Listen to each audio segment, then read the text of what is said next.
You're listening to Braless Watch, where a mother and daughter team offer their own opinions on watching TV through a feminist lens. I'm Beth, the mom. And I'm Lily, the daughter. Welcome to Braless Watch, where TV watching gets a whole new perspective. Clothing is optional. Hello. Hello. How are you? I'm good. How are you? Doing okay. Hanging in. Best I can. Are you excited about today? Yeah, a little bit. I like this show. It's a good one. I like this show after season 1, though. But we're going to be talking about season 1 today. We are talking about season 1. So we're talking today about Parks and Recreation, also known as Parks and Rec. Fun fact, I didn't realize it was not called just Parks and Rec. I didn't either until I looked at the actual right. I didn't actually labeling, and I was like, oh, it's not called Parks and Rec. It's called Parks and Recreation. Yeah. That's the full title. So we're only talking about season 1. It has some growing pains this first season. It really does. It does. It's finding its feet. Yeah. There's a lot of reasons why, and we'll get into that in a minute. But season 1 came out April to May of 2009. It went on for 7 seasons, so from 2009 to 2015. Mm-hmm. It was originally started as a spin-off. That was the original idea. From a what show? Of The Office. Oh, that's why it's sort of similar. Yes. Immediately after Ben Silverman was named co-chairman of NBC's entertainment division in 2007, he asked Greg Daniels, the main guy over at The Office, to create a spinoff of The Office. Greg Daniels brought in Michael Schur, and from there, they started building. That's part of the reason why Rashida Jones is in this.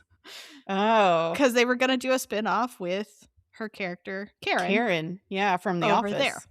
I think that was one of the ideas. But then they just built on this and decided not to go that route and decided to lean into the local government and the friendship between Anne and Leslie and all of that.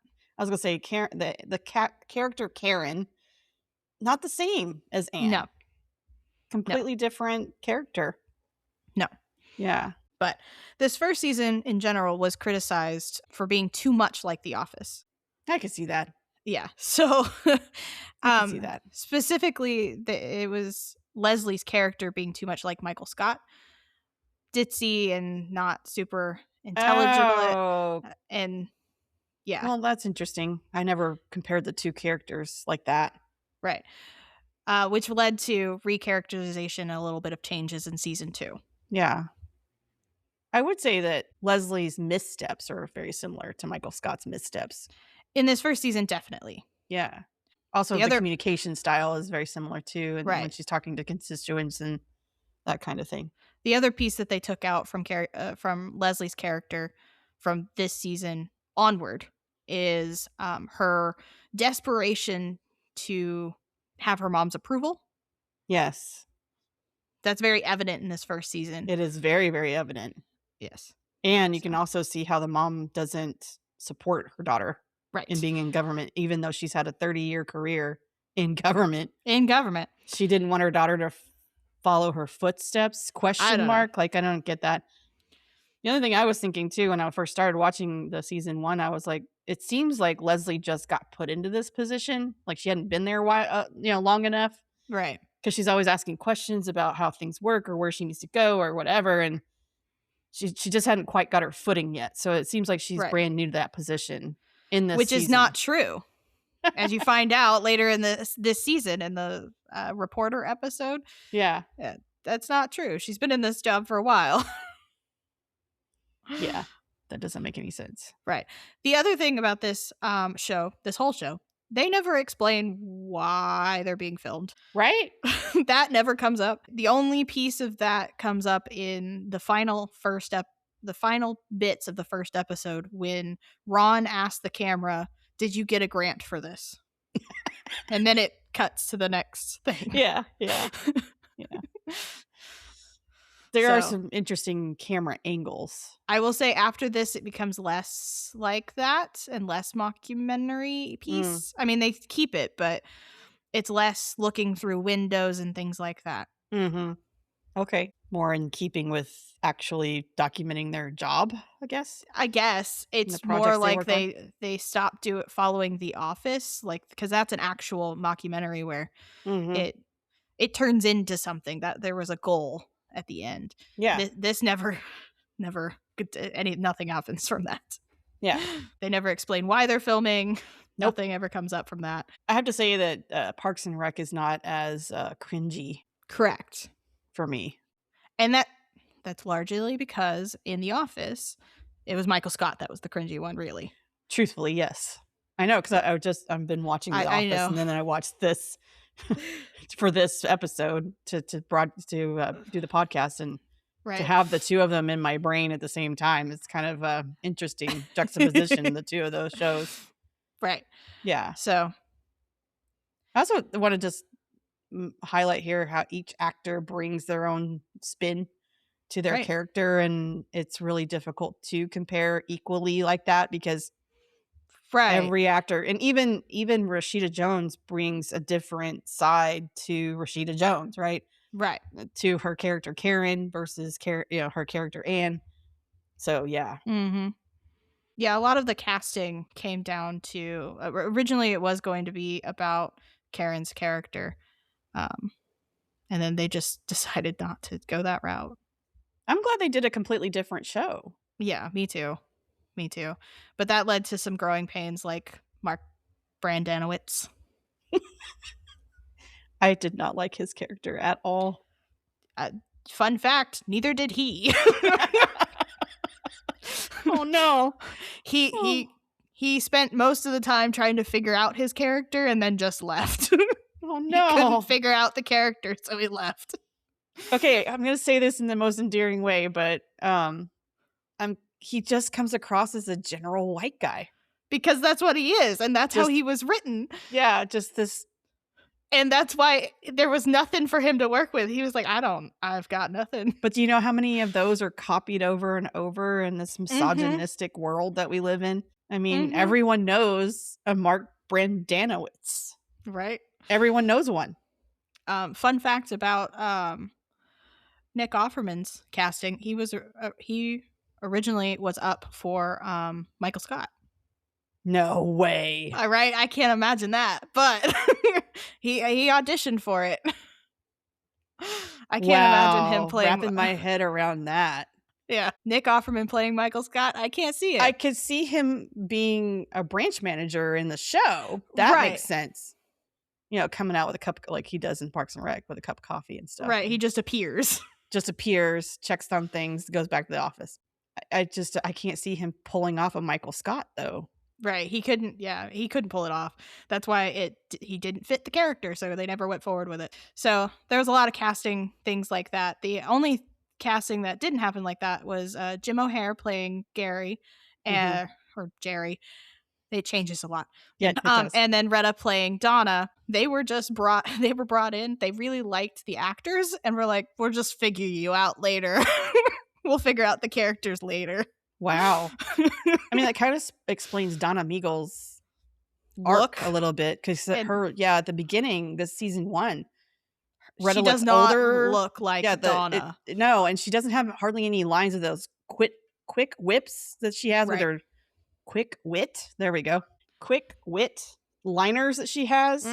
They weren't leaning on her comedic timing, her comedic repertoire, which they should have, because I think it would have been great to have her and Nick Offerman have some sort of banter back and forth in the office in season 1 to sort of, create that culture in the office itself.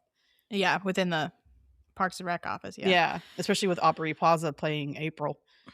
So she was found because she was doing a film, and the casting director saw her and was like, I've met the funniest girl. You need to go talk to her. you need to talk to her right now. We'll find a place for her in this show. Yeah? Yeah.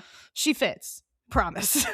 She's the only one that really brings an LGBT flavor to the... Eventually, yes. It doesn't happen in this first season. No, there's only one little... I wish they would have explored it a little more, but misunderstanding there in the first season. They probably would have if they wouldn't have kept Chris Pratt. Yeah. but they decided to keep Chris He's Pratt. He's the one that I can't stand in this whole season. So this season, he's supposed to be like that because at the end of the season, he's supposed to be gone. That was supposed to be the end of Andy. Why are all the names all A's? Anyway, there's Anne, Andy, and April. Right. Why are they all A's? Anyway, well, Andy was like supposed one words like right? Mark, Tom. Yeah.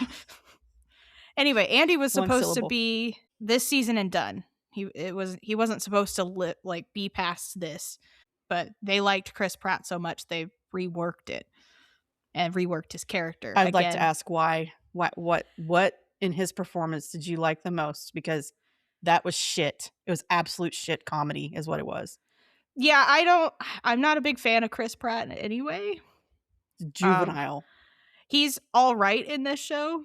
He's worse than anything else. He brings a sense of play in the most inappropriate times. And I think it's not mature comedy. Right. I'm trying to be very kind here. I mean, they do change his character. Like I said, there's recharacterizations going into season 2. Yeah. Where they change the characters up. So. And I do have to say that his character arc does, over the seasons, it does grow and he does have some maturity that comes through and all that stuff. So there is some growth to that character. Just the season 1 is just. Yeah, nope. This season, like I said, he was not supposed to stick around. Right. So we went through the actors. Went through the cast, but you want to list the cast again? Sure. Real quick. Leslie Knope is played by Amy Poehler. Mm-hmm. Ann Perkins is played by Rashida Jones. April Ludgate is played by Aubrey Plaza. Mark Brendanowitz is played by Paul Schneider. Andy Dwyer is played by Chris Pratt. Ron Swanson is played by Nick Offerman. Tom Halverford is played by Aziz Ansari. And I left off some few, so we've already mentioned. Some of them we've mentioned. Some of them are just recurring characters. Yeah. That's season 1. Those are the main ones in season 1. Season 1 is only 6 episodes, so, and to be honest, you could probably skip it if you really wanted to. It does set the foundation for Leslie and Anne's friendship. It does, yeah. It also sets a lot of foundation of how the office works. With Leslie being the deputy director and having to, talk to Ron, who's the director, who also doesn't want to do anything because he's a libertarian. This is the reason why he's in the position he's in. I actually made a comment about that. Oh, yeah. I was like, I'm going to bring that up today because he has parked himself in a place that nothing can happen. He is like the lock keeper in England when they have the locks. Right. Where the water can go in and out. Water, yeah. Yeah. He's a lock keeper and he decides whether or not shit's going to get done today or not. And he really likes being that. And generally, nothing gets done. That's why he likes Tom, because Tom doesn't get anything done. He's bare minimum worker. Unless Tom has some sort of impetus for it to work for him in some kind of way. So we see as we find out with the bribes. Right, the bribes. He's on the phone with vendors and stuff, and he's just like walking around pacing and just chit-chatting and trying to get all of that taken care of. And there's no real reason behind it, actually, of why Tom would do that other than he likes Leslie. Right. That's the main reason. And, it's not like he gets paid completely well or anything, but no. He doesn't have to. He's a mini Ron is what he is. No, because he has actual ambitions. I mean, Ron has ambitions too, but Ron they're completely different ambitions. Yeah. Can complete those ambitions. Tom cannot. No. Yeah, he hasn't built anything that, and again, that arc happens later. Right. So trigger warnings? Oh, trigger warnings. Yes. Trigger warnings are harassment, child endangerment, sexism, racism, indigenous depiction and mentions. Huge warning there. Alcohol use, nepotism, sexual predator mention, sexual imagery, nudity, acts of blackmail, and familial coworker friendship strains. So relationships. Yeah. That's the cringe piece. Yeah. It's unintentionally created, but right. There's also repair and stuff like that too. Oh, of course. For trigger warnings, it might be helpful to mention those. So would you like to go through all the episodes? Sure. Okay. So we start off this whole series with episode 1 called The Pilot. And Leslie is at a park, but she's talking to a random child without a parent. Did you notice that? Yes. That's at the very, very beginning. Yes.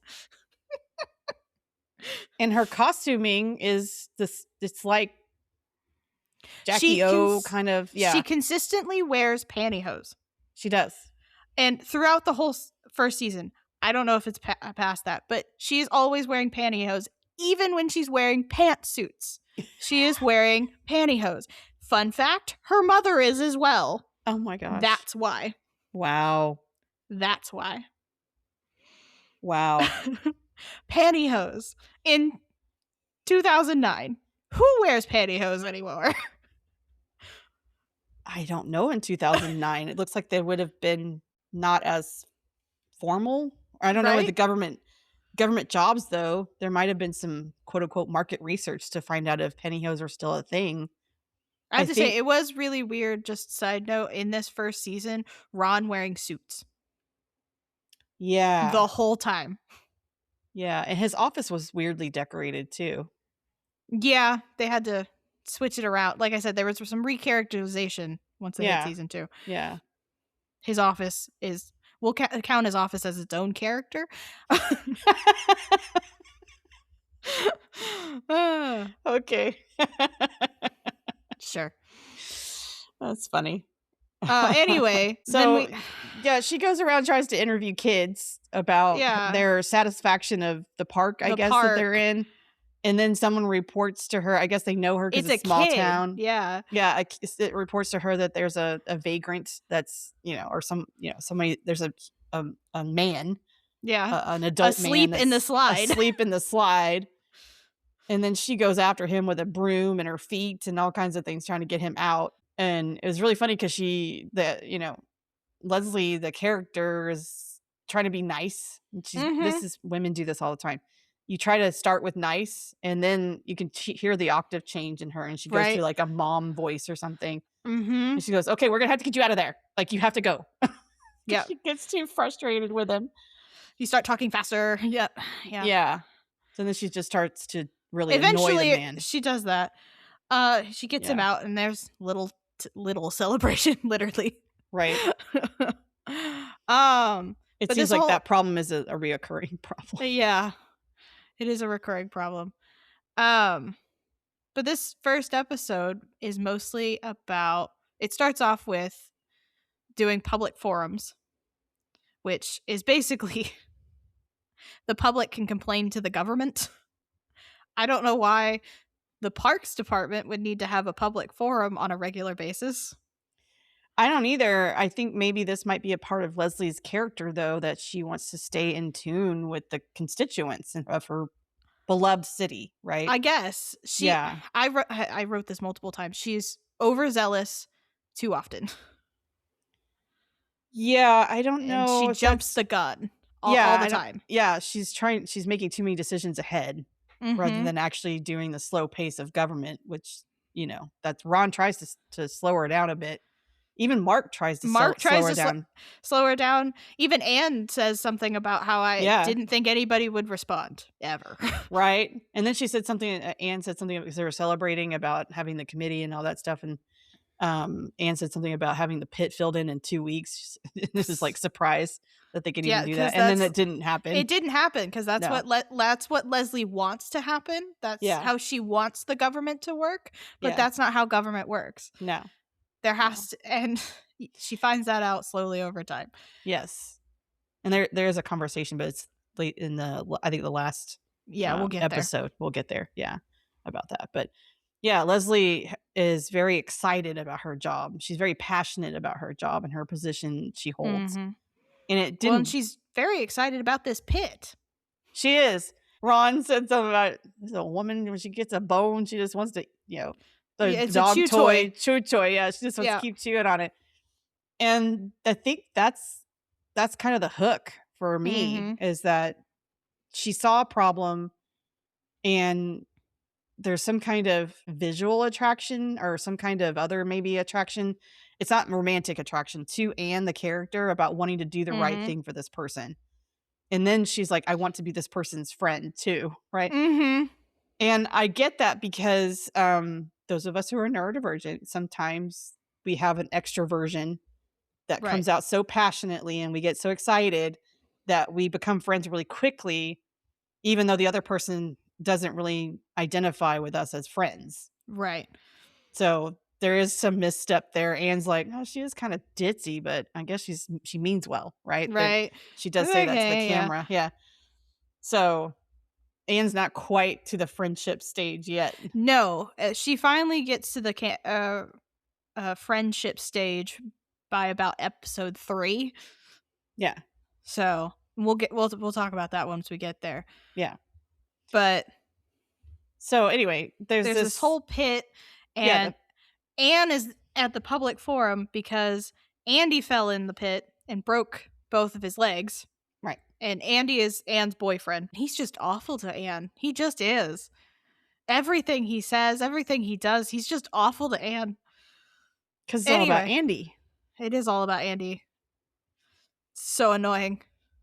Kick that man out. He's literally a 10-year-old living in an adult body. Making 10-year-old decisions. Juvenile decisions, and that comes out even more when we find out about it, when his casts come off, and we find more out about the story. Yeah. So, but yeah, we get to witness this character treat this woman horribly in their relationship, and all she's trying to do is accepts it. She keeps accepting it. I think this is part of what happens to women is we don't recognize abuse in this way. He's not hitting her. He's not verbally abusing her, right? And putting her down. He holds just He's enough using her space. for labor. He is using her for labor. And he holds just in he there's little interjections. Well, I love you, and he does do that. There's at one point where he cleans up the house and but that it still leads nowhere. I know. My answer to that is, you want a fucking cookie? Like, it's your house too, dude.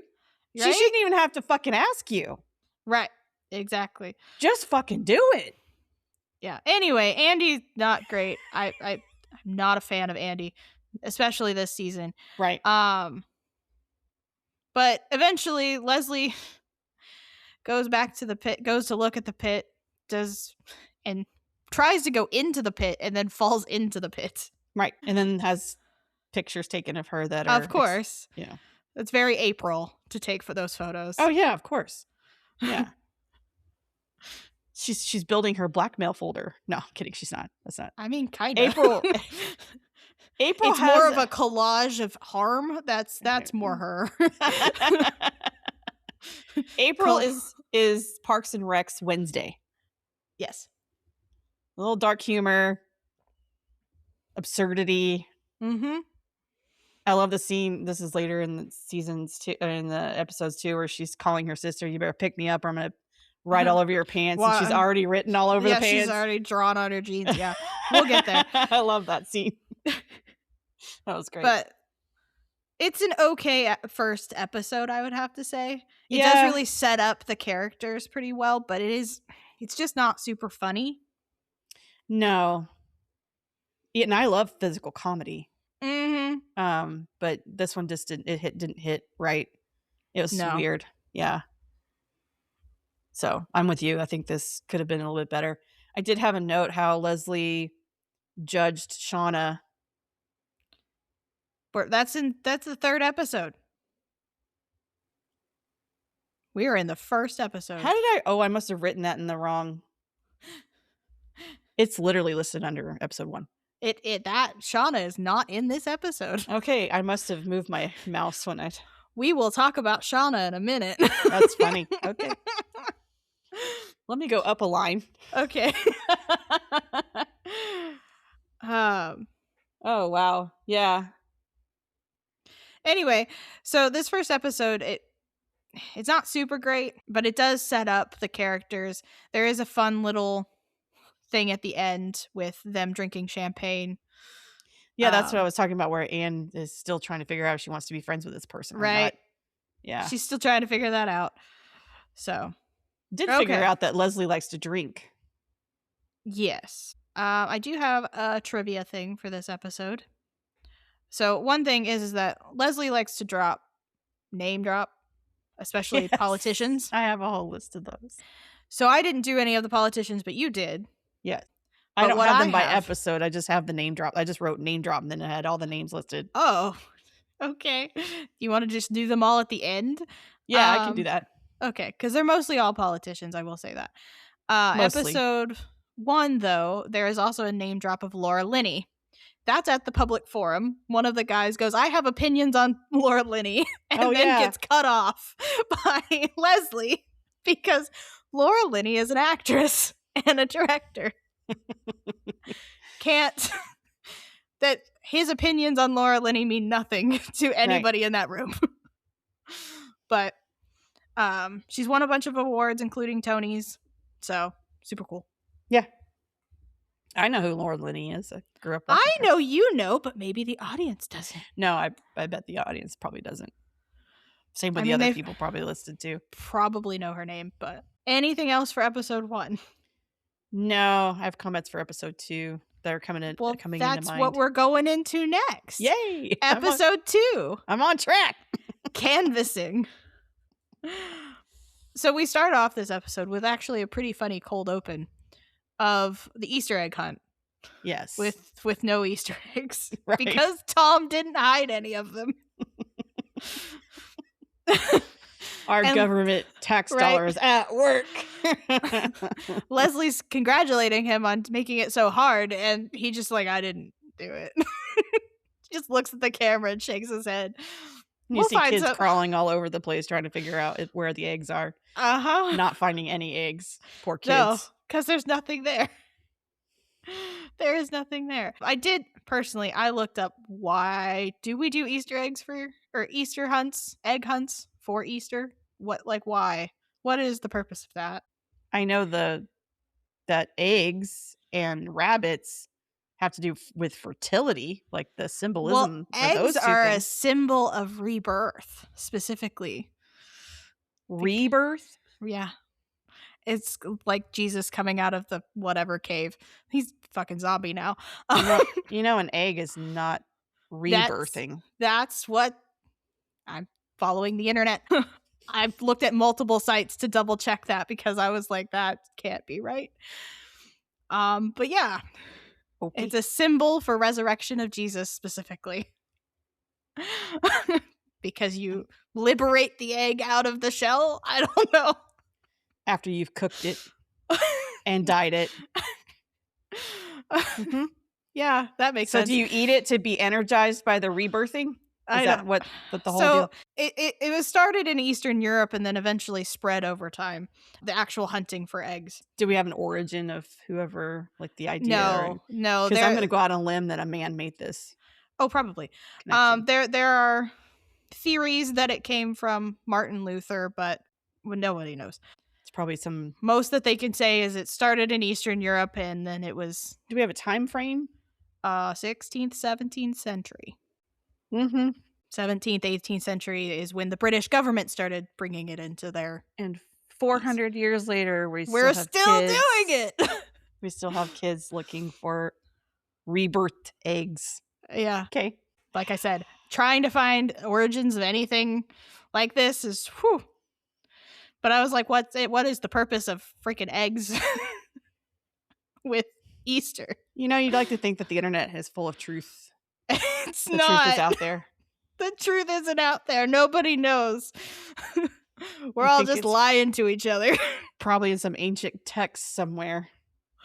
It's probably not, because some random dude started doing this with his family and then it spread from there. That is probably what happened. Oh, yeah. Or a pastor, right, of a church who wanted to have an event for the kids. A single church started doing it, and then it spread from there because they had one visitor. One visitor came that day, and then we're like, "This is what they do." Yeah. And it spread. Yeah, they've literally 400 years later, we're still doing it. Yeah. Anyway, okay. Easter, fun. Alrighty then. Oh, this episode starts off with. Besides that's the cold open. In the actual episode, we start off with Leslie trying to get her mother's approval. Yeah, for her subcommittee and trying to be proud of her subcommittee. She's excited because it's her first subcommittee that she gets to convene, which is something to be excited about if you're brand new to doing this work. But yeah, she is consistently trying to seek her mother's approval or admiration. Yeah, Marlene. Because that's her mother's name. Marlene, yeah. Leslie looks up to and admires very, prominent women. And as we go through the season, we hear all the names that are being dropped about the people that she likes. And she even has a wall of inspirational women, the pictures. And then she has books of biographies and women, that kind of thing, behind her. And so she just, that's part of her identity. It's what she holds on to make sure she does do a good job, that she stays within her own ideals and her values while doing this job. She takes it very seriously, this job. But her mom doesn't see her as a very serious government worker. And in a lot of ways, actually expresses disappointment, which Leslie does not even register or doesn't. It doesn't register. Clock. Yeah, it doesn't clock for her. So, yeah, it's kind of as a mom who has a daughter, and I taught feminist things too, that this is very heartbreaking to watch this mom. And I even have a quote from the mom that says, for Marlene, it says, "I want my daughter to be successful. That's why I tell her there is nothing wrong with being a wife and mother." Yep. So she has a very narrow view of what successful is, even though she did not succeed in doing, she doesn't put that bar up against herself. I mean, she did do that. That was probably one of the first things she did, was get married and had Leslie. Then she started her career. Leslie's doing it the other way. She started her career, focusing on it, then having kids. Yeah, and there's even a scene, I don't remember which episode this is, but there's even a scene where the camera catches her saying, "I've been focusing on my career. There was nothing else for me to do at that moment. I wanted to focus on my career." Right, because that's later, I think. Yeah. But anyway, so her mom in this particular episode just does not have two shits to give for her Leslie's subcommittee or how she's going to do that. And Leslie just wants to 2 feet, whole body in to try to get this park off. Where it leads to get the pit filled in and build a park. She wants it done today. Right. And that's just not how government works. They don't work that fast. Leslie goes too hard on this too early, and that's when she starts doing the door-to-door campaigning and talking to residents about the park to see if they're even interested. Yeah, that part I get, but saying that we're going to build a park, like that's what we're doing, slow down. Right. And this also leads to another public forum, because they canvass for this public forum, which, again, Leslie should not be doing. She should not be doing this right now. No, and she was told by several people not to do it. Not to hold it. Don't go to the public yet. And in the public forum, one of the residents is against it, number one. Number two, also points out that they haven't done an environmental impact study yet either, of the benefits, pros, cons, anything like that. Right. And it's not just that piece, but I don't know if you noticed that when Mark was canvassing with April and I don't remember who else, Tom, I think was there. They interview one of the residents. The guys. Yeah, that guy. And he has limitations on where he can live. And you kind of need to know that while you're putting in a park, and whether or not that resident either needs to be notified or something needs to happen. Yeah, because he can't live within 1,000 feet of a park. Right. So there are other issues that need to be ironed out before the public can even vote on something like this. There has to be more done. And it was a setup in a way. Leslie set herself up for failure in that way, because her mom came. There was a public works council guy or somebody came. This is when, there was a public city manager. Planner. Yeah, city manager. City manager. And then also, that's Ron's boss. And then also Tom had trying to help Leslie to bring in people who are happy for the park. Right. He brought in people who would be helping make the park. Right. Sod guys, yeah. soil guys. Yeah. Parks equipment, bench people, all that kind of stuff. Sandbox people, yeah. Yeah, I was trying to remember all the people he called. Yeah. He called a bunch of people to try to get people on their side because Tom immediately realized people are not going to be for this park. Right. But if you can get local business leaders to be involved in it, the more of the push would happen. Yeah. Mm-hmm. Tom knew. Mm-hmm. Tom knows what he's doing. Yeah. Sometimes. But Leslie needed to slow the train down. She did. It's so funny. She took all the time to write the book that you read from for canvassing. Right. But then totally missed all the steps to even get to the part where canvassing. Yeah.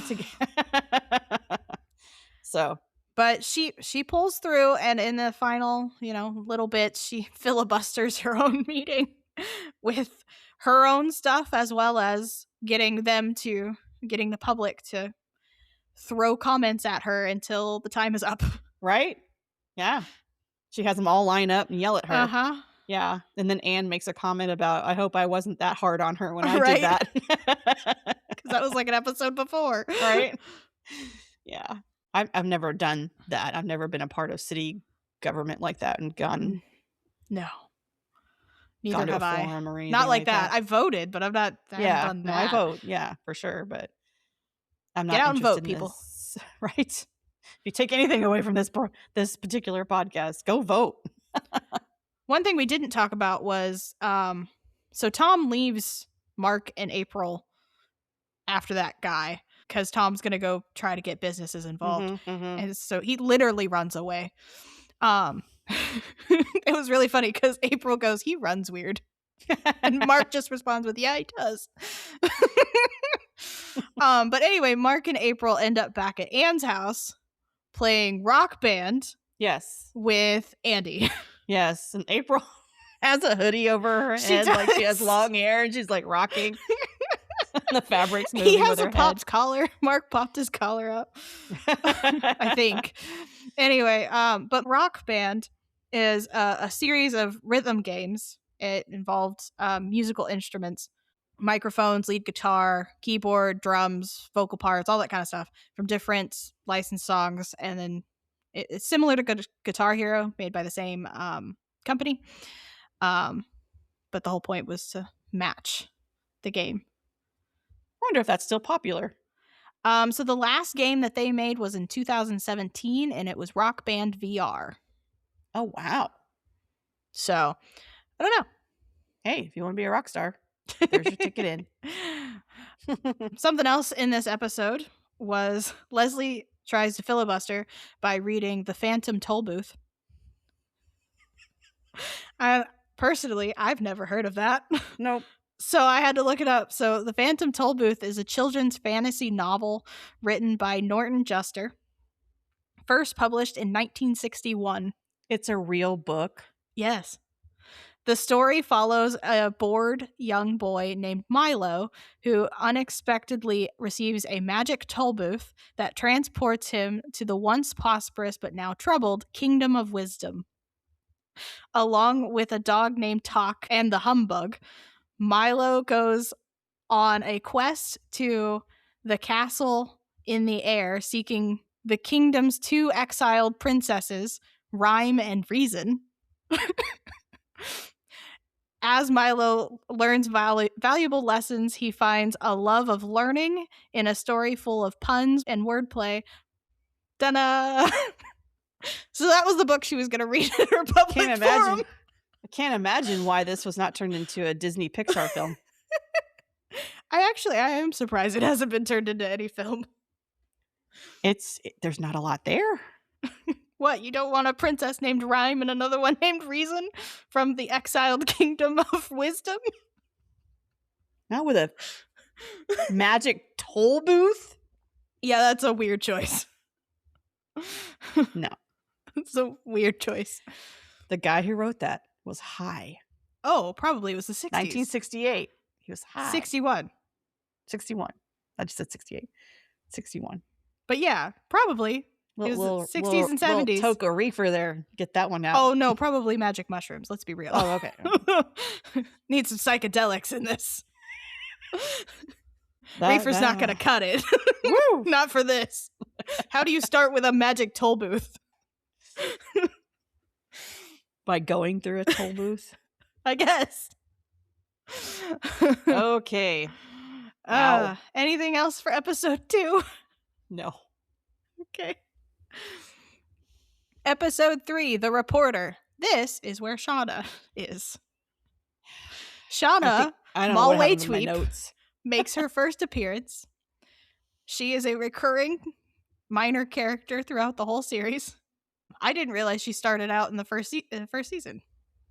So I think she was given more gravitas in the show itself, in the context of the show, as a reporter. And Shauna Malway Tweep's like, "Yeah, I don't care. I'm too tired."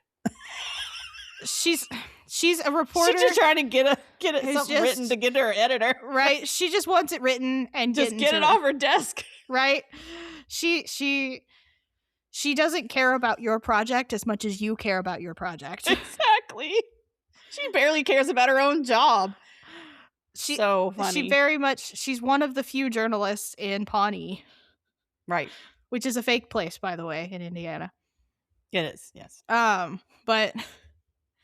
But those of us who grew up in a small town, we understand that, somebody knows something or gets or whatever.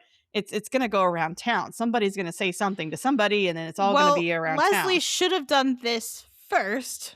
Yes, to advertise. And had a single meeting with her and Shauna and been done with it. Yeah. Let it sit. See how people react. Don't bring in the rest of your subcommittee. Don't bring in Andy. He's worthless.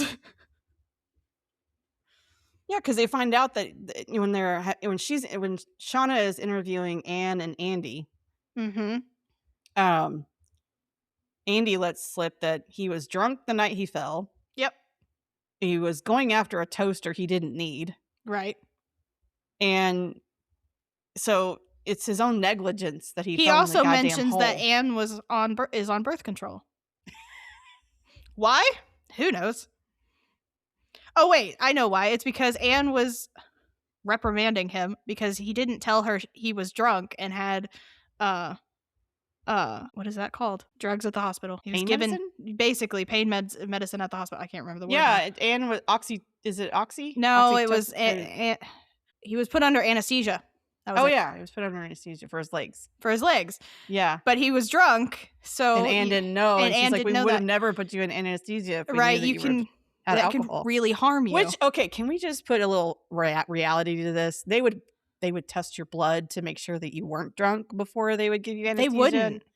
They wouldn't. Unless it was an emergency and then they just had to move forward and... Yeah. Well, blood work takes a lot of time. It does. So it's faster to if ask. If you're through the ER... What they probably did was asked him, and he said, "No, I'm not drunk," and took him at his word, which is what they do. So don't lie to medical professionals, even if it's illegal drugs. Tell them it's fine. Yes. They're not going to rat you out. Yes, it's fine. I don't care. They don't care if you're high on coke. It's fine. Just tell them. It's better for your health for them to be able to take care of you if you tell them everything you're on. Otherwise, you could die. Yeah. But I don't think Andy cared about that because he fell in the goddamn pit.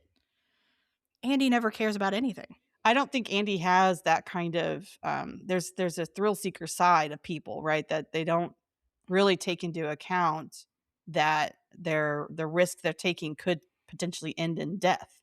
Well, and especially people don't when generally it comes think to of that. Medical stuff, yeah. Yeah. But anyway, yeah, he also brought up that Anne is on the pill.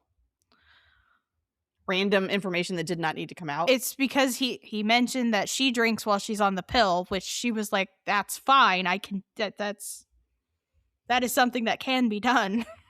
Which speaks to the ignorance of men who don't understand how women's bodies work or birth control works. Anyway, I have a comment about why not have birth control with Andy. Just don't date an Andy. Don't date Andy. Kick him out of your house. I don't care if he's got broken legs. He'll figure it out. He'll figure it out. I don't care.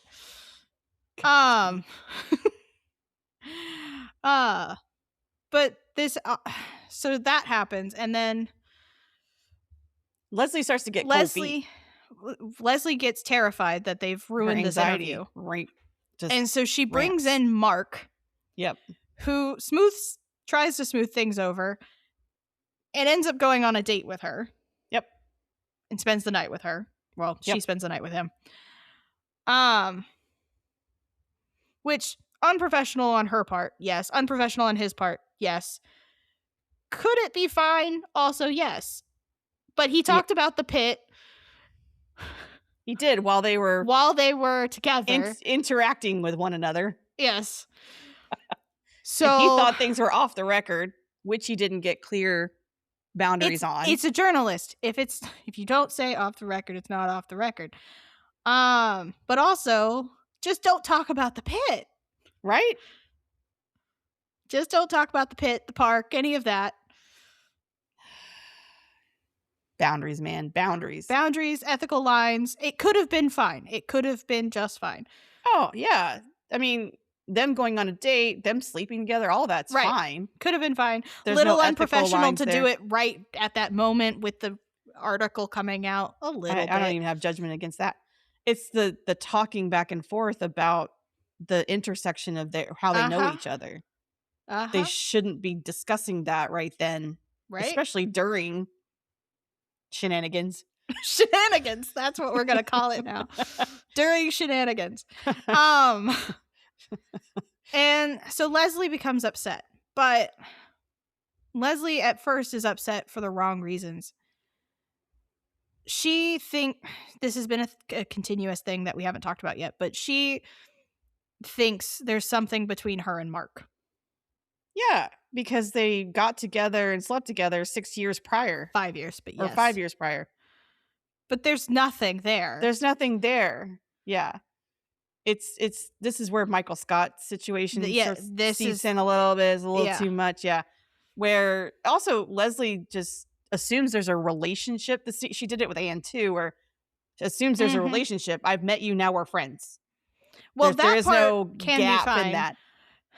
And the for her piece, and Mark, actual she thinks that her and Mark have some sort of connection that just hasn't blossomed or whatever. I kept calling it the not relationship. They have a co-working relationship because they work in the same government body, but outside of that, there's outside nothing. Of that, yeah, they're barely friends, right? So that's the reason Leslie's upset first.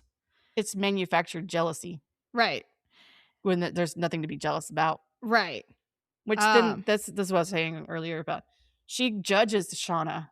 She does very deeply. She does. She calls her skanky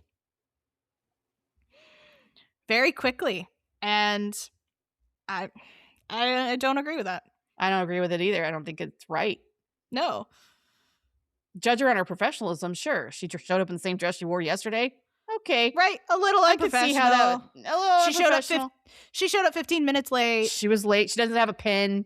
Right. Didn't have pen or paper. Right. She didn't have anything to do her job. Fair. That's unprofessional. Also didn't get a good night's sleep the night before and is yawning during the interview. Like, yeah, completely unprofessional, all those things. And those are things that can be potentially reported to her boss. Right. But Leslie doesn't take it that way. And then... No. Because there's a social aspect with Leslie. Right. She wants that connection. This is where the Michael Scott thing comes in. Right. There's this idea that we are all one big family and we should all treat each other this way. Right. But... There's also the misstep of not understanding that family also has boundaries. Right. So boundaries. She tries to make up with Shauna, takes her to lunch, and to redo the interview because she says she has an old burrito. Right. So she had food poisoning. That's why she was being weird. Then she didn't even remember her own lie while she was still talking to Shauna. In the middle of... This is where that ditzy comment comes in. That's when she finds out about the talking outside of work hours with Mark, but also she finds out that nobody else believes that this park is going to happen. Mm-hmm. Not really. Mm-hmm. The faith in it is not there. No, because she believed everybody was like her, that they fully believed in this whatever. That's another Michael Scott kind of situation where, she thinks that the whole world sees the world the same way she does, and she doesn't. She's actually. This is one of my least favorite episodes of the whole thing. Yeah. It was weirdly truncated, too. It just didn't go well together. However, this is the first step of Anne being a friend to Leslie. So Leslie comes over to Anne's house after the whole pit situation. Mm-hmm.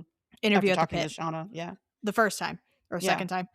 And then Anne goes to Mark and is like, you need to fix this whole situation with Shauna because you fucked up. Mm-hmm. You've got to fix this, which is not something a random stranger would do. It's definitely in friend territory now at this point with Anne. Yeah.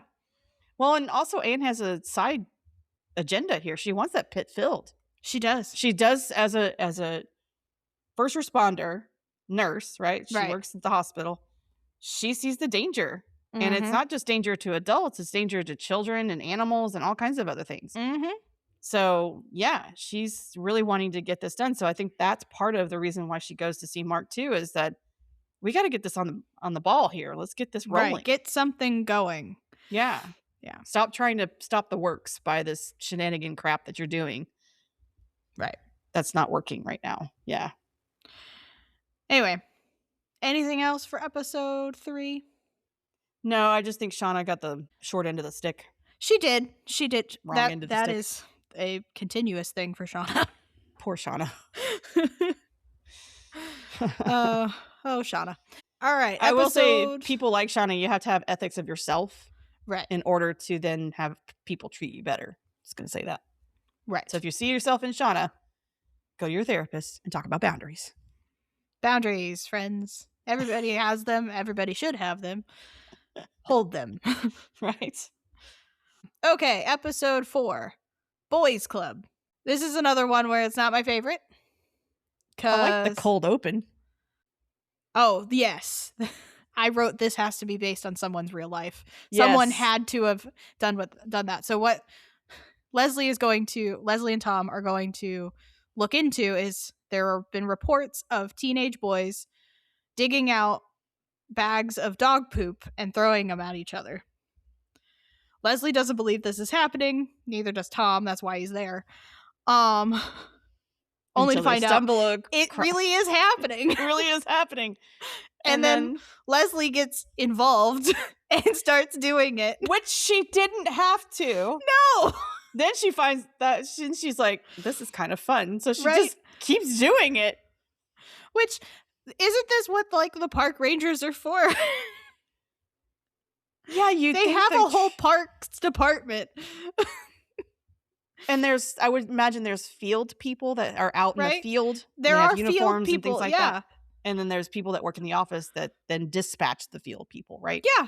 That actually, we know that because, as we get further in. As we get further in, there's a specific character who is not specific allowed to work in an office. Exactly. I know exactly what you're talking about. Andy Samberg, everybody. Yes, exactly. Makes an appearance. She didn't need to be, after she saw it, she just needed to dispatch No, she just needed to walk away and dispatch the right people to clean out the trash cans so this doesn't happen anymore. Right. And just because if you can't have the ammunition, kids to move you're along, not going to be able to do that. Oh, yeah. Yeah. Anyway, it was funny though, because she got a trash can lid and was like trying to beat it off, and she's like, "Ooh, it stinks," and then she just picks it up and she's throws like, it. "It's fun." Yeah, and then she's like, "It's fun." So anyway, the cold open was pretty good.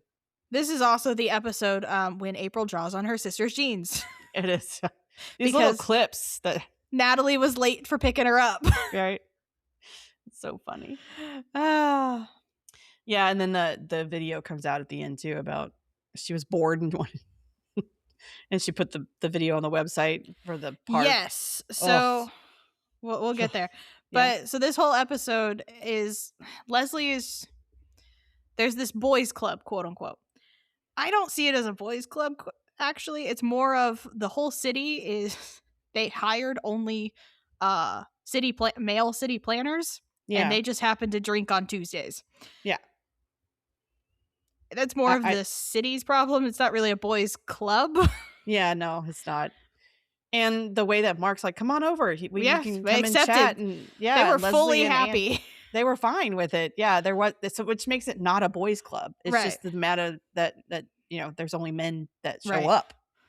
It's not that people haven't been invited, but I don't know. Have you been to a city government office where you see mostly men working? I mean, that's right. But also, they're not supposed to be drinking on public property, on government property. You mean municipal? Yeah. Government property. Mm-hmm. Yeah. So that's the other piece, is that if a woman was caught doing that without doing the whole Leslie piece and having Ron by her side, which we'll get to that, it is most likely she would be fired. Yep. Men just get letters in their record. It is most likely that Leslie, without Ron, would have been fired. Oh, yeah. Yeah. So, and the whole table, that whole scene was just so unnerving to me. Mm-hmm. And it was supposed to be. I'm sorry, I have a hawk in my yard right now. Oh. Okay. Literally 10 feet from me. Nice. It's beautiful. Sorry. Okay. That's okay. We might keep that in. He is absolutely gorgeous. Okay. Okay, bye. He's gone. Anyway, Ron saves this episode. But this is where we get to see who Ron is as a manager. Yeah, he has some ethics there that we don't get to normally see, right? And he's sitting there and he starts groaning. He does.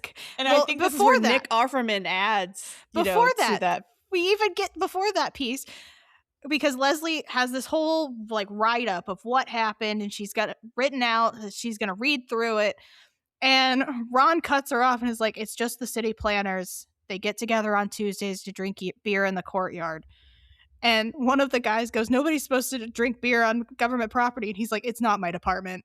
I don't care. Yeah. Right? What do you want me to do? Yell at them? I don't care. You yell at them. You're the disciplinary committee. Right? You do your job. If you want them to be in trouble, get them in trouble.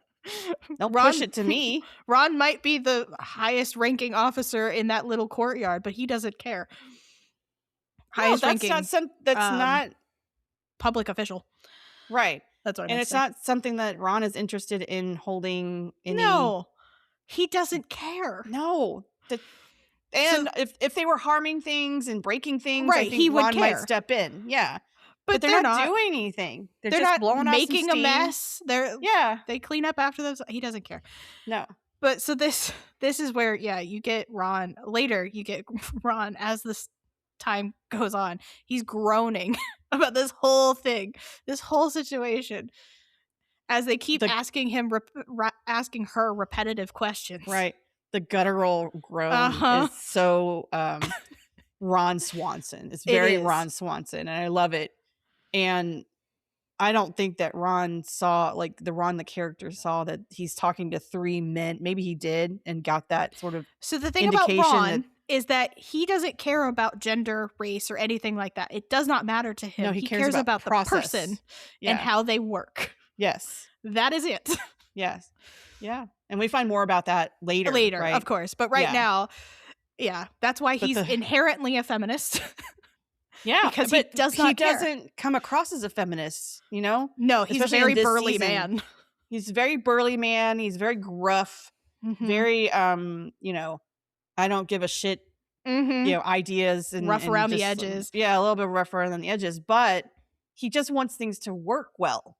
Mm-hmm. When it's efficient, then his job is easier. Right.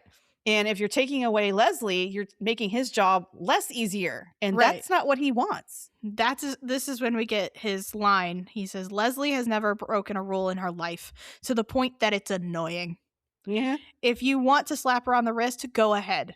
If you want to do anything more serious, you're going to have to go through me. And then they get up and walk out of the room because he's done with them. Exactly. He's done wasting his time. I am done talking to you people. Yes. So, in just the scene alone, though, Leslie is this smaller, shorter woman who's sitting in front of three men and also has a man next to her. And then it's all set up that a man has to extract her from the sinking hole of being fired. Yep. And Ron sees himself as that person. He knows. He protects his people. He does protect his people. He does it on purpose to protect his ideals in not working in the government. He's got an idea here going, and he doesn't want it bursted. Stop bursting my bubble. The efficiency behind Ron Swanson, man. Right? It's like, yeah. That's why he lets Leslie do whatever, as long as it doesn't make his life harder.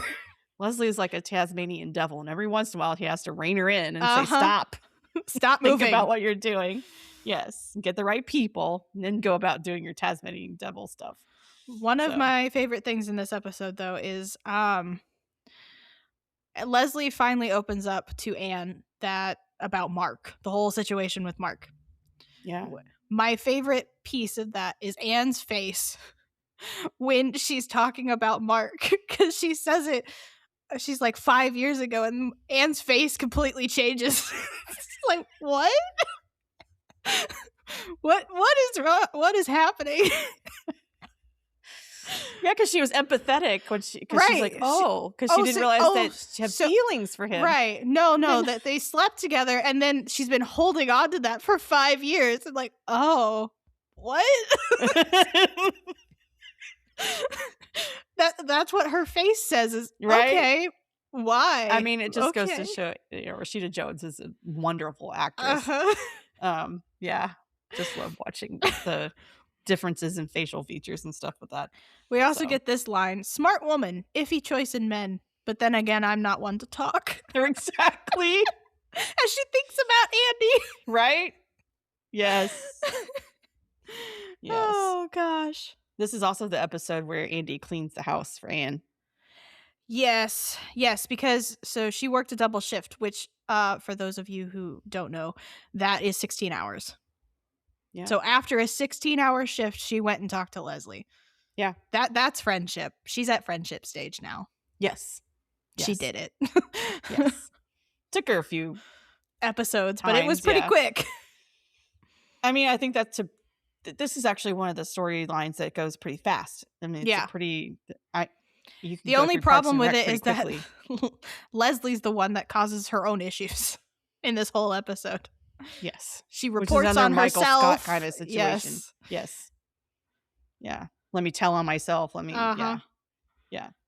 That's also some juvenile stuff, right? Where you're not necessarily mature enough in your emotional and that's part of the problem with this is that Leslie is not juvenile. She is at some points, but then she's not at other points. I think it speaks to the emotional maturity thing. Yeah. Yeah. In some ways, April's got more emotional maturity. She's right up there with Ron. Ron's got really good emotional maturity. That's why April and Ron work out well together. Yes. Donna is also one that has emotional maturity. Again, April and Donna work well together. Yeah. I don't think Tom does. Tom reads as very 10-year-old boy kind of situation. Yes. But but Tom does make us lead to one of the funniest characters in the whole story, John Ralphio. It does. Eventually. But eventually. Not in this season. Not in this season, yes. No, but we do get to meet John Ralphio and then eventually his sister Mona Lisa. The two worst characters to ever exist. And they're so funny. And they're awesome. They'll make you laugh every time. Oh, they're funny, but you would never want to meet them in real life. And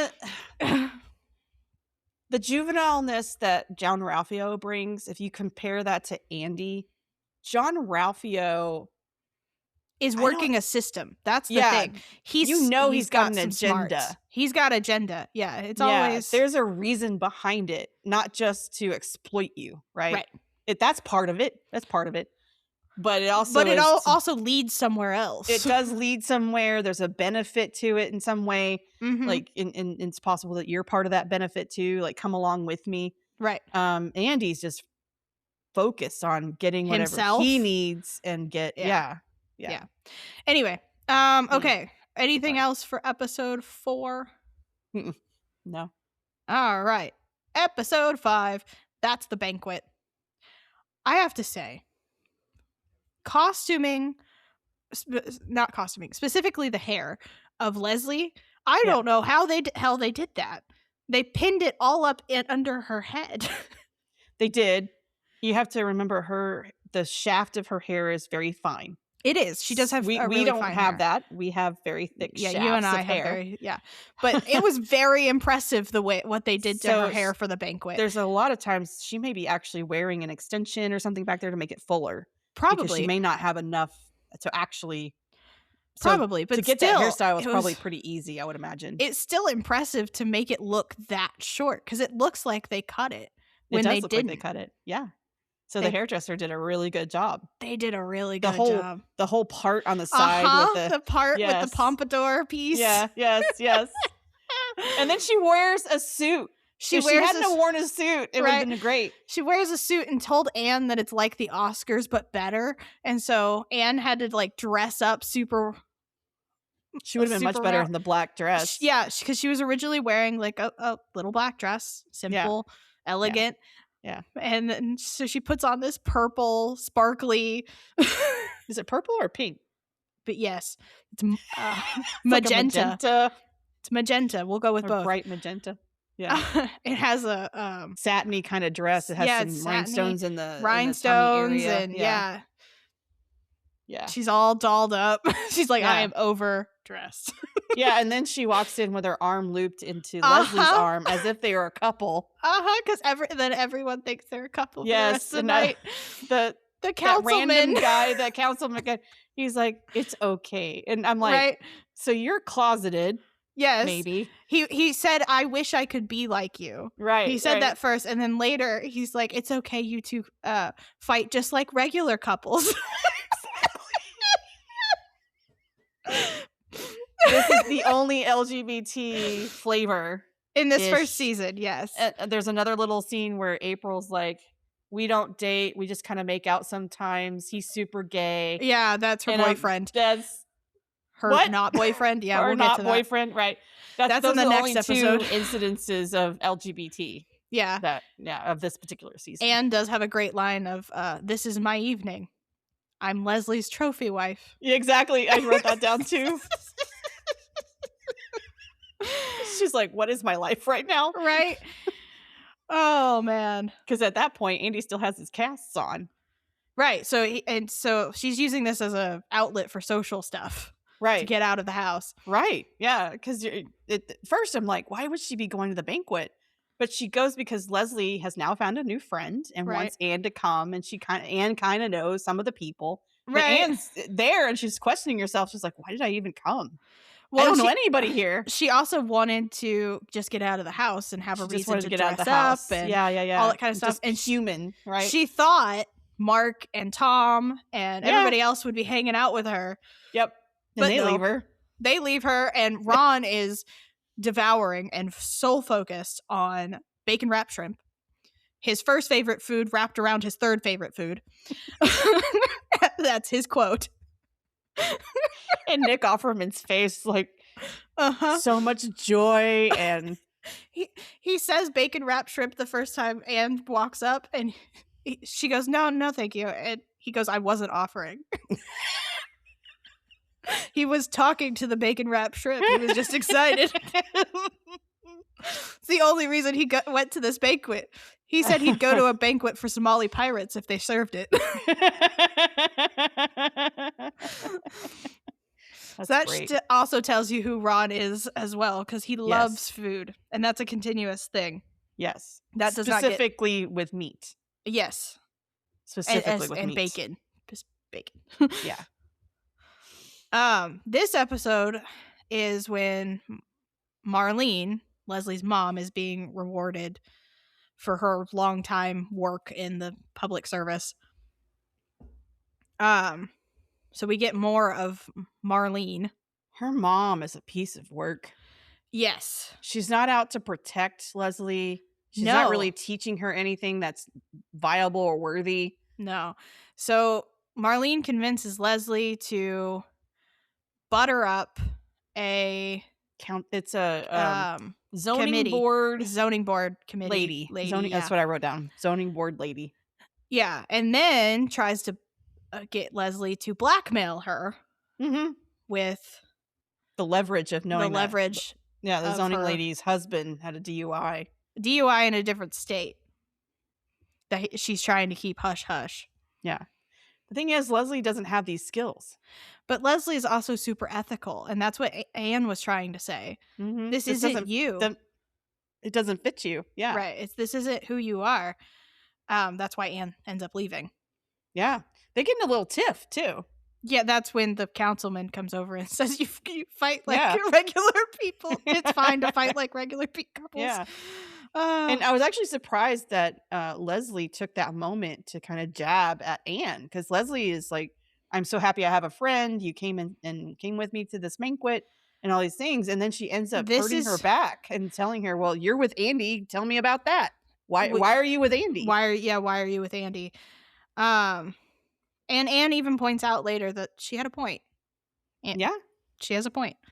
But that was not the right time. No. That's your friend. You're at an event. You don't talk about those matters in that way.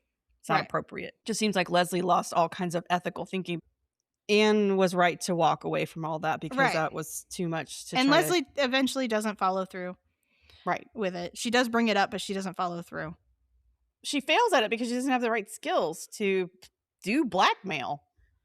She's too ethical. She's too empathetic. She can't. She can't bring it up. Can't do it. Can't even follow through with it. She was having a hard time spitting it out that she even knew. Right. About that husband. It's just not who she is. Right. It's just not who she is. Something else that is in this episode is Ron gave Marlene a nickname early on in his career as a government worker. Did you catch? No, I didn't catch that. What is it? It's the iron bleep, bleep, bleep of Pawnee. Oh. No, I did catch that. I just didn't. He's the one who came up with it, and it's funny to find out that Leslie also knows about it. Because she says it at the end. She's like, that's why they call her. Oh. So they bleep it out. In the table read, it was the iron cock shredder of Pawnee. Oh my god. They probably had at the office, what they called the candy bag, probably had a whole candy bag list of a bunch of different versions that they just used, because cock shredder doesn't line up with what he said. I double checked that like 3 times. So there is a scene where we're going to get to that in episode 6, but there is a scene where Andy spits out names of bands. Is that a candy bag kind of situation where? Yeah, we could talk about that. Well, we can talk about that. I mean, I don't know what candy bag means, so that candy bag this is from the Office Ladies podcast. That's what they would call it on set. It's just it's a line that can be changed, and they have a bunch of different versions. So it's like ad libs. And some of them are ad libs, but some of them are just a bunch of different versions from different writers. From what writers had come up with. Yeah. Okay, gotcha. That the character can say. And so they'd go through a few of them. Sometimes they would be an ad lib. Oh, yeah. You give that to a comedian. Oh, no. Sometimes the comedian would have their own. So I wonder if whatever Nick Offerman actually said was his own. No. Because cock shredder does not line up with the bleep. Right. It's longer than that. So. Okay. I'm a big fan of off the cuff, fourth wall breaking, like all that stuff. I love Carol Burnett's show. I grew up on it. I love the Miranda show from the British TV. They break Miranda's the fourth wall. I like that The Office breaks the fourth wall too. Come on. And they take the camera with them. And I love those montages of like what they did with Andy, and they have the different band names. He just kept spitting out band names. So we'll talk about that in just a sec. Yeah. In episode 5, going back there, I have a little trivia because Leslie is compared to Sandy Duncan. Yes, I actually looked her up because I grew up with Sandy Duncan, but I didn't realize where or how. I just knew her name. I actually didn't watch anything with Sandy Duncan in it. So she's mostly known for the Hogan Family. That's a sitcom. She was also on Broadway. She's also done Disney films. Yeah, she was a child actor. I did figure that out. Yeah. She's an American actress, comedian, dancer, and singer. Yeah. But she's a blonde. She is blonde. She does not look like Amy Poehler at all. No. Anyway, so that's all my only trivia for that episode. Anything else for episode 5? I mean, episode 5 was not where Leslie had her date.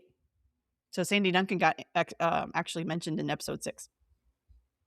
I thought that she was compared to Sandy Duncan when she walked in by the councilman. I don't think so. Oh. I had it written down that the date said she looks like a young Sandy Duncan. She reminds me of Sandy Duncan. Because I had written down Leslie's date. Oh, it is in my notes since episode 6. Okay. Both of us did it. Well, we both fucked up. It's fine. Hey, you know what? Whatever. This is what happens when we have a lot going on. Right? Okay. Episode 6. This is where Sandy Duncan is involved. Yes. But that's okay. We already talked about her. Would you like to do your other trivia for episode 6? We'll just start with the trivia and sure. see how we'll fit it in. Leslie's date also mentions the Everly Brothers, which is a duo singer group of brothers, Don and Phil Everly.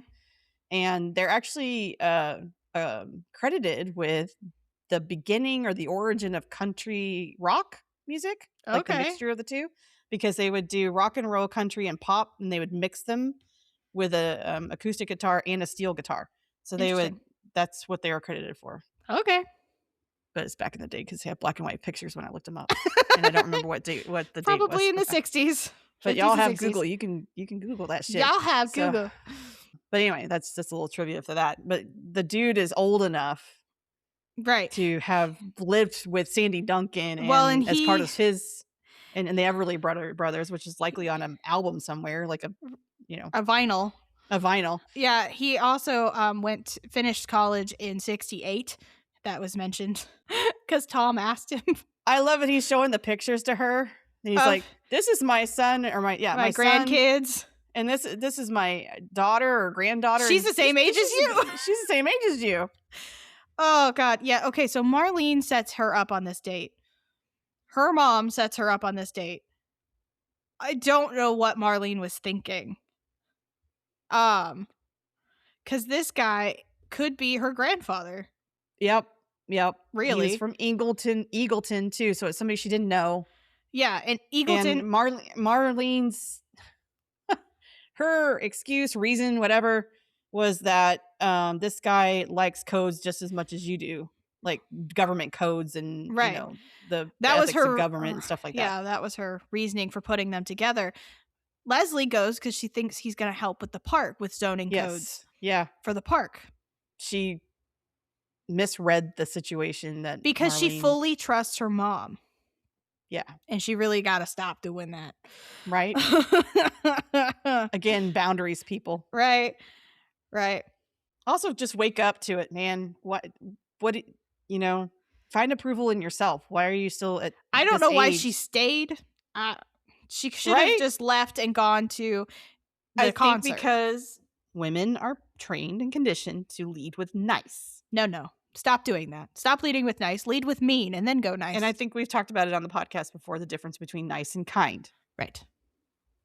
So choose yourself because you're the one that has to live in your body all the time. Love yourself and walk away from the 80-year-old man. Right. Unless there's something in it for you. Right. Unless you're getting something from it, which she wasn't. Do you, boo? I don't care. Also, but if you're in a situation that you don't want to be in, walk away. Man. Right. Also in this episode, this is when Andy gets his casts off. My favorite part of this is the very beginning when Andy tries to stand up. The doctor does not try to stop Andy, nor try to help him catch him. Nope. He just lets the Andy fall off. The doctor just lets Andy fall. And also, in a general medical situation, people taking casts off and stuff, you would warn them that you have atrophy in your you have atrophy muscles. And you're gonna have to do PT. It's gonna be a bit in reality. He wouldn't be very quick to go to a concert and being lead singer and all that kind of stuff. No, none of that would be happening. Right.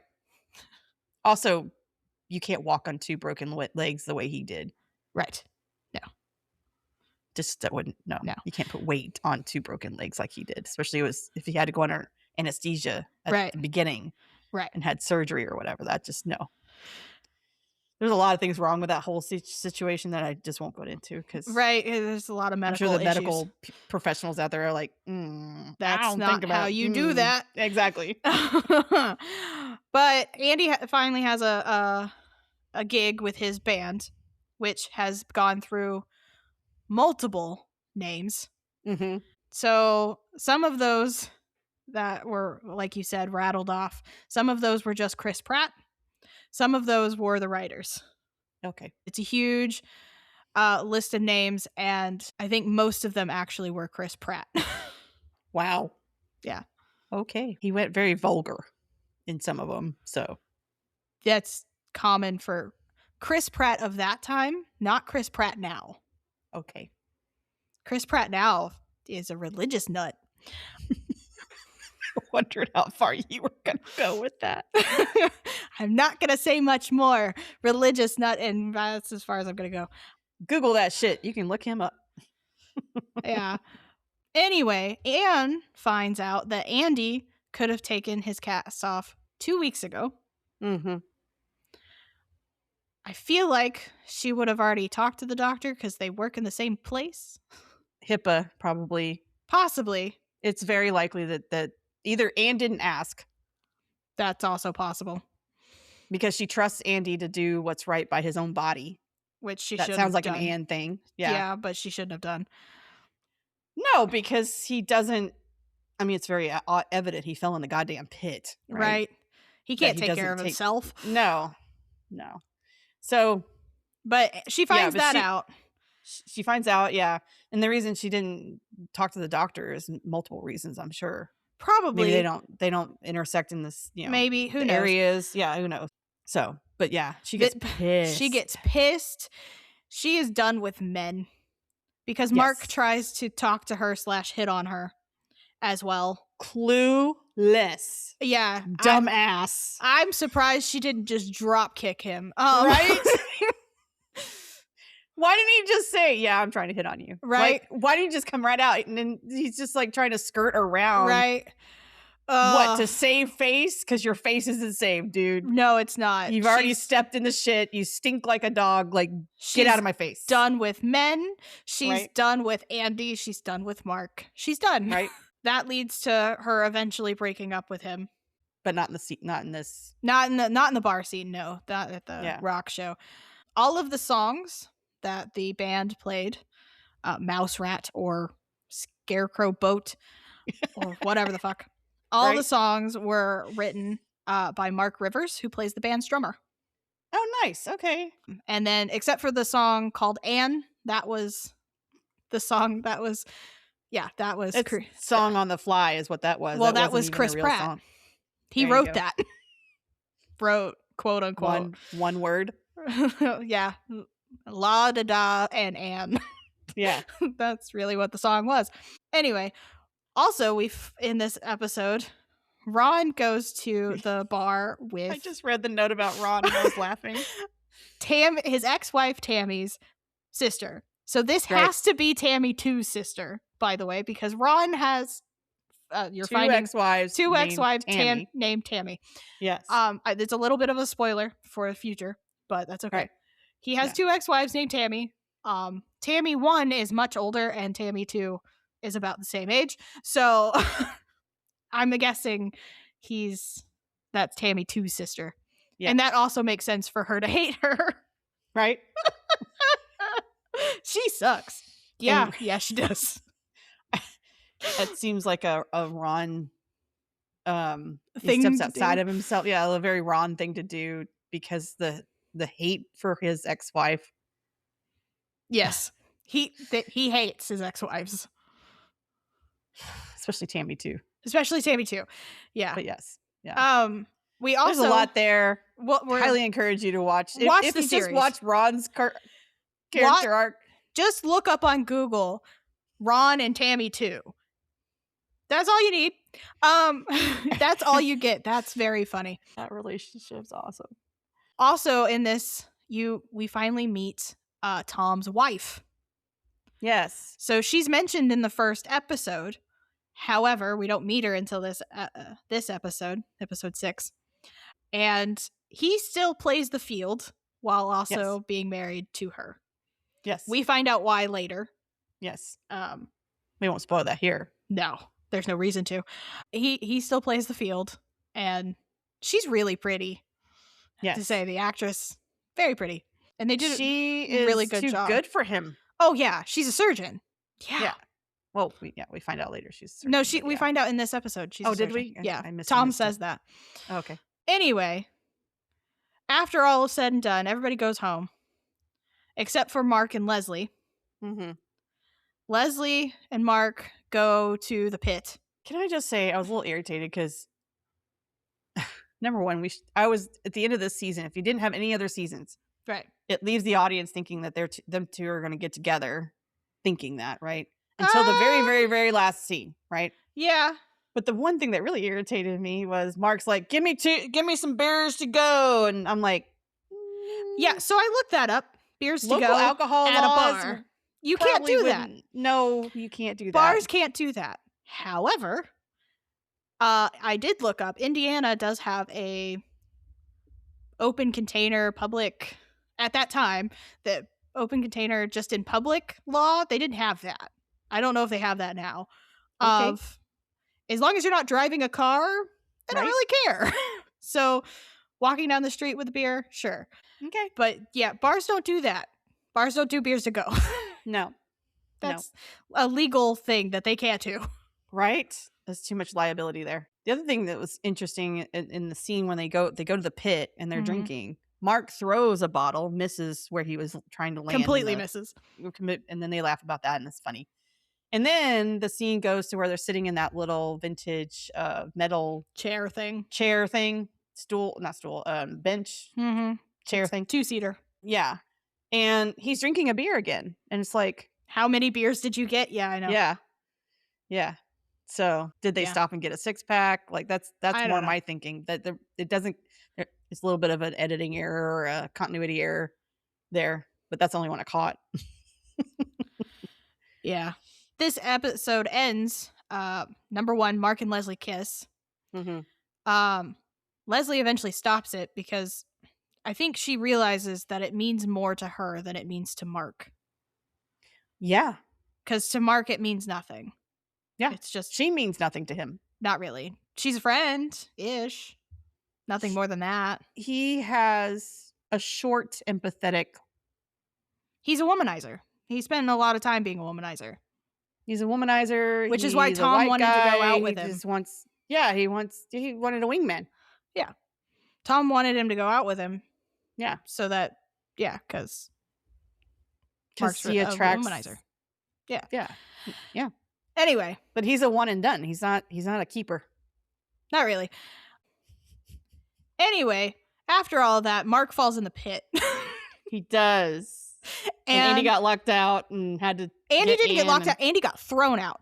He got thrown out, yes. Andy got thrown out. And then as Andy's leaving, he saw that Mark fell in the pit, and then turns around to laugh at him with Anne.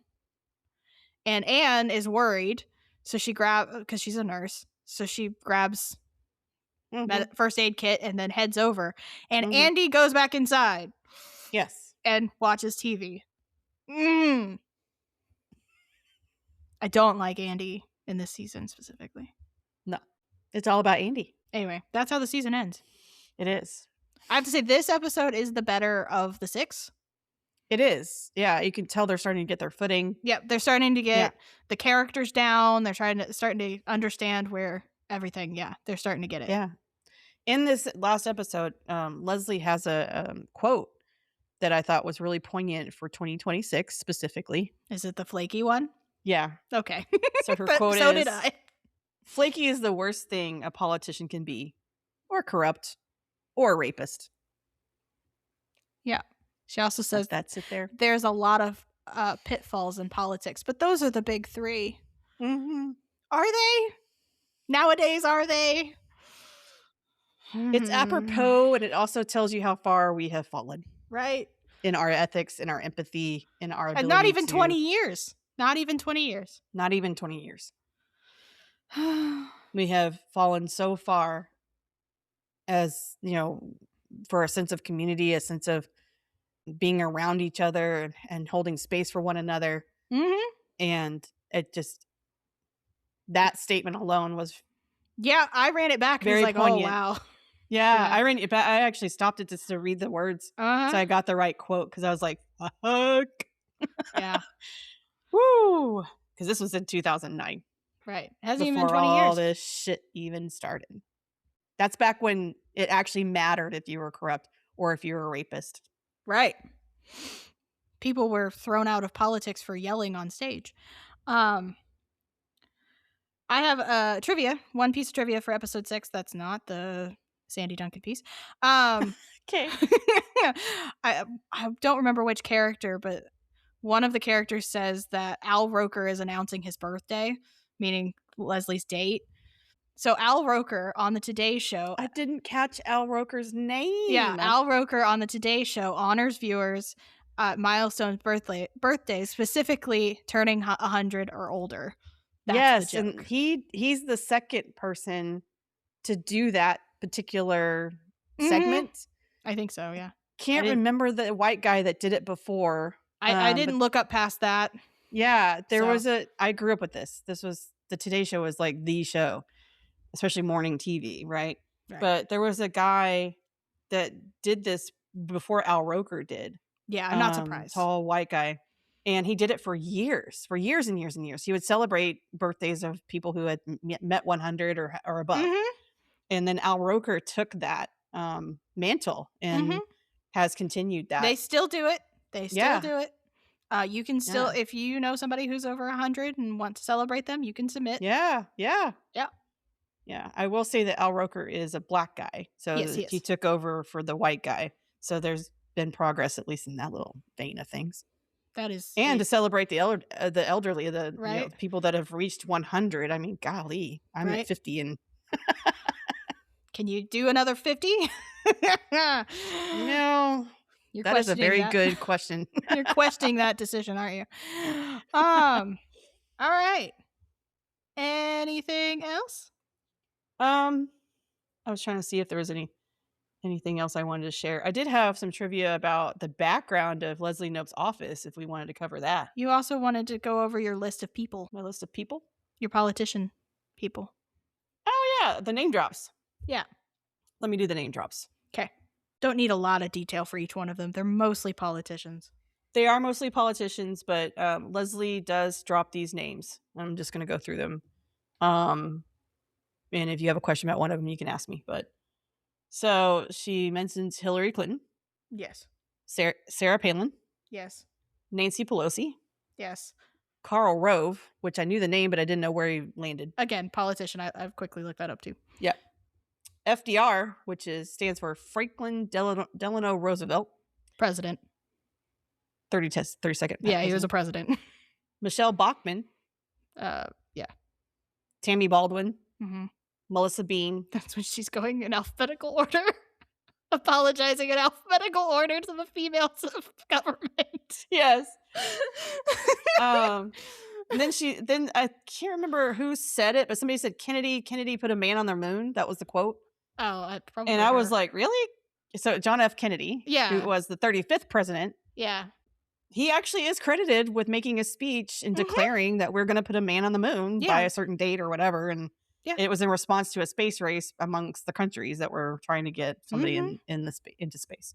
So, yeah. Space race with Russia, mostly. I thought it was interesting because Sarah Palin was the first woman to be elected to as governor of Alaska. Thought that was pretty cool. Mm-hmm. Nancy Pelosi was the first woman to be elected as Speaker of the House. Mm-hmm.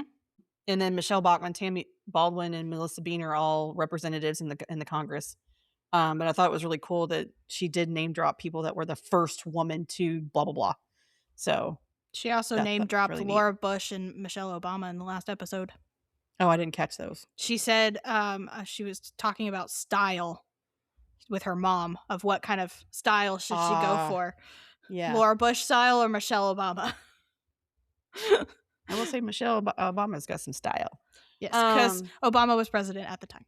Yes. I will say, too, that everyone that was mentioned were all white. Yes, except for Michelle Obama. Except for Michelle Obama, who is not white. So, This show, I did notice, was heavy on the white characters this season. Yeah. It does grow in that respect. It does grow in the LGBT respect. So yes, if you're not really fans of the show and you're trying to figure out if you want to watch it or not, you don't necessarily have to watch this season. No, and you can this is one of it and then get through it. But yeah, it had some episodes. learning. Yeah, it's a lot like The Office, where you could skip the first season. Yeah, it had some learning curves. It had some learning curves. Yeah, some missteps, some fine tuning that need to happen. Right, but the concept, what are you trying to say? I don't know. Okay. Consensual? No, that's not right. Sequential? Maybe that's the word. I don't know what you're trying to say. Anyway, the seasons that come after this are much better. In those respects. The sequential. Sequential. That's the wording. Neurodivergent brain. Yay! All right. Is there anything... did you want to hear about the props behind her? Oh, yeah. So she has a bookshelf and she has some props. She has a picture of Larry Bird, the person who's doing the basketball. Right. It's a picture of Larry Bird. But there's a lot of books, and I'm not going to read them all, but there was an interesting selection, let's just say. And some of them that stood out to me were America's Women, 400 Years of Dolls, Drudges, Helpmates, and Heroines by Gail Collins. Interesting. Yeah. Is that a real book? I don't know. That's something I would be looking up, though.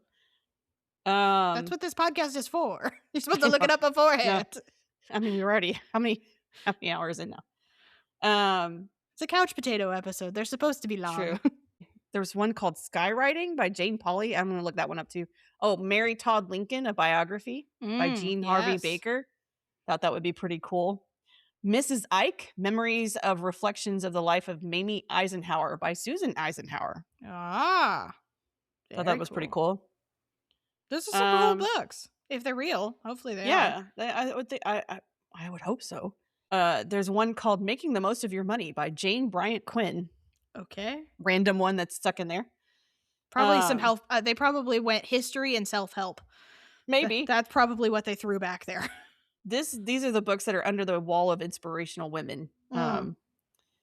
Which there's pictures of inspirational women on her wall, which I find very interesting because Condoleezza Rice is as pictured there, which is another Black woman that was in. I think it was the Clinton. No, wait, yeah, I think it was Clinton. No, I don't remember when she was. Anyway, look up Condoleezza Rice. She's awesome. Probably Clinton. It was before Obama, so I guess. A very awesome Black woman. So the ones that are underneath the wall of inspirational women are the Diana Chronicles by Tina Brown. I'm assuming Diana, the Princess Diana. Probably. I thought this is interesting. Pat Nixon, The Untold Story by Julie Nixon Eisenhower. Okay. Julie Nixon Eisenhower. That's a name. What a Joan combo. of Arc. Yeah. Leap of Faith, Memoirs of an Unexpected Life by Queen Noir. Okay. Or Noor, maybe. Noor. Yeah, Noor. A Woman, a Man, and Two Kingdoms. The story of Madame d'Epinay and the Abbey Galliani by Francis Steegmuller. What? Right. What are some of these books? I know, right? So funny. All right. Here's another one. Jack, Straight from the Gut by Jack Welch with John A. Byrne. Okay. The title was fun, so I wanted to list that one. Oh, this is a really cool one. The Fabric of the Future. Women Visionaries of Today Illuminate the Path to Tomorrow. Very cool. That's pretty cool. I like that one. All right. Is there anything else you want to talk about? No. All right. The toll booth one was listed on this list. Of course. Of course. It was probably on her bookshelf. She just grabbed it. All right. Well, it was only 6 episodes, and it was all right. It wasn't super funny. There was some parts that were funny, but they are definitely setting the foundation for this show. Yeah. I can tell you it gets much better. Yeah, it does get much more funny. Yes. Season 2. Yes, for sure. I mean, season 2 starts out with gay penguins, if that helps you. If that doesn't convince you, I don't know what will. It's a gay penguin wedding, actually. Right? Anyway. So. I think April helps her with that. Uh-huh. Yeah. All right. Well, go be amazing. Have some compassion, people. Love yourself. Yeah. Love your neighbors. Just get some compassion out there in the world. Seriously. Yeah. And thanks for sticking with us. Yeah. First official Couch Potato episode of the year. Woohoo! Well, of our new year, or second year. Our second year. Our second year, yes. Yeah, because we've been doing these couch potatoes for a while. Right. All right. Bye, everybody. Bye, everybody.